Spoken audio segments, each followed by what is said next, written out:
खातिर गई। आज हम बने आते हैं हमू बने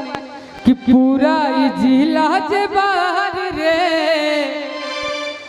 कि हबे एरिया हमार रे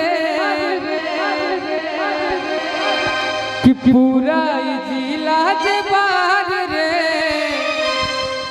सुत जाए जाके कि हबे एरिया हमार रे कि पूरा बीती जीवन तोरा साथ में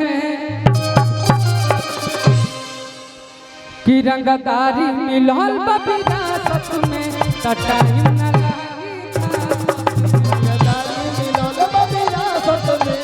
टाइम न लागी धासत में रंगदारी मिलल विरासत में टाइम न लागी धासत में रंगदारी मिलल विरासत में पूरा जिला के बाहर रे हबे एरिया हमार रे पूरा बीती जीवन तोरा साथ में रंगदारी मिलल विरासत में धासत में रंगदारी मिलल विरासत में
बहुत बहुत पुरस्कार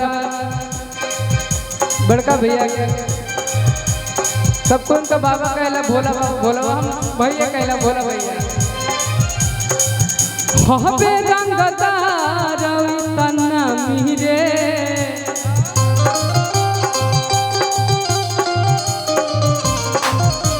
ये हम अपन नरेंद्र चाचा खातिर कहता नहीं बलिया गइल बनी हम सब देख ले बनी हबे रंगदार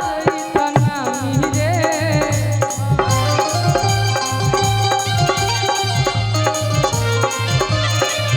नेता विधायक ठोके सलामी रे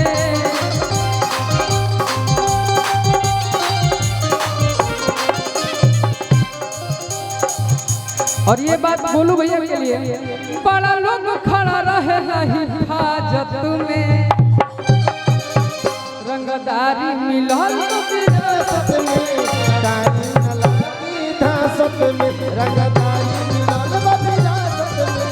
टाइम न लागी रंगदारी मिलल विरासत में टाइम न लागी रंगदारी मिलल विरासत टाइम न लागी रंगदारी मिलल विरासत में टाइम न लागी